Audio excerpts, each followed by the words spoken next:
মাদক এই ভিডিওতে আমি দেখলাম ফেসবুকে সে মাদক খাচ্ছে। তো ওই দিন একজন পুলিশ কর্মকর্তা তাকে গিয়ে বুঝাইছে যে আপনি মাদক ছাড়বেন না ভিতরে যাবেন। এই ছবিটা দেখেন তো কি করছেন আপনি। এই আমি করে আমি আর বলবো না এখন। সে বছর আমি আর খাবো না, আমি ভালো হয়ে যাবো, আমার সুযোগটা নিয়ে না হয় পুলিশ ধরতে গেছে। যাই হোক সুযোগ পেল, পরের দিন আমার বাসায় গেছে। আমি বললাম এই ছবিটা দেখছো, তার স্ত্রী সন্তান মেয়ে জামাই সবাই নিয়ে গেছে, আমাকে বাঁচা। চেহারা এরকম হয়ে গেছে, এত সুন্দর চেহারা শুকায় গেছে। আমি বললাম তুমি কেন দেখা, কি জন্যে বলো তো, তুমি তো ভালো না, কেন খাচ্ছ, কেন আজকে নিজেকে ধ্বংস করছো, তোমার সংসারটা ধ্বংস হয়ে যাচ্ছে। কারণ রাষ্ট্রের ক্ষুদ্র অংশ কিন্তু সংসার, সংসার ধ্বংস হয়ে গেলে রাষ্ট্র ধ্বংস হয়ে গেলে। রাষ্ট্র ভালো রাখতে হলে আপনাদের প্রত্যেকের সংসার ভালো রাখতে হবে। তখন বুঝে গেলাম, বললাম ঠিক আছে। চেহারা এরকম হয়েছে, সে বলছে দেখলাম রক্ত বেরিয়েছে, মানে হাত কাঁপে, সে বলতে পারে না।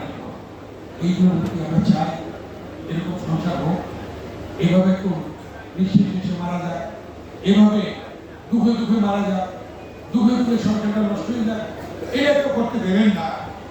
সংসার বাঁচান, ঘর বাঁচান, নিজেদেরকে বাঁচান, এলাকা বাঁচান, দেশকে বাঁচান, মাদকে যেন কেউ আসক্ত না হয়।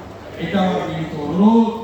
এবং মাদক ব্যবসার সাথে যারা জড়িত তাদেরকে অনুরোধ করবো, এই ব্যবসা বাদ দিয়ে ভালো ব্যবসা করেন, ভালো ব্যবসা করেন। অনেক ব্যবসা আছে, অনেক কাজ আছে। যদি চান ব্যবসা, আমিও ধরাই দেবো, নিয়ম অনুযায়ী যে ব্যবসা দেওয়া যায় সেই ব্যবসার ব্যাপার বলে দেবো। অত খেয়ে লেগে আসে, মাদক থাকবে না, এই ব্যাপারটা খেয়াল রাখবে। কোনো ছাতাবাদি থাকবে না, কোনো ভূমিদহ থাকবে না। 17 বছর আমাদের হয়েছে, এখন সেটা থাকবে না। এই দিকে আপনারা খেয়াল রাখবেন, প্রশাসনকে সহযোগিতা করবেন। প্রশাসন উদ্যোগী হয়ে দিন রাত পরিশ্রম করছে, আপনারা সেই দিকে খেয়াল রেখে প্রশাসনকে সহযোগিতা করবেন। এটি আমার বিনীত অনুরোধ। আপনি জানেন মাননীয় প্রধানমন্ত্রী তারেক রহমান জিয়া পরিবার সবচেয়ে বেশি কষ্ট করেছে, নির্যাতনের শিকার হয়েছে। শহীদ রাষ্ট্রপতি জিয়াউর রহমান দেশের ক্রান্তিকালে স্বাধীনতার ঘোষণা দিয়েছিলেন 1971 সালে 25 মার্চ, যখন হানাদার বাহিনী ঢাকা আক্রমণ করল। 26 তারিখে জিয়াউর রহমানকে ঘোষণা দিল, আর কিন্তু দেয়নি স্বাধীনতার ঘোষণা। যুদ্ধ শুরু হলো, যার নামে ব্রিজ করলাম আজকে শহীদ কাজী নাজিমুদ্দিন।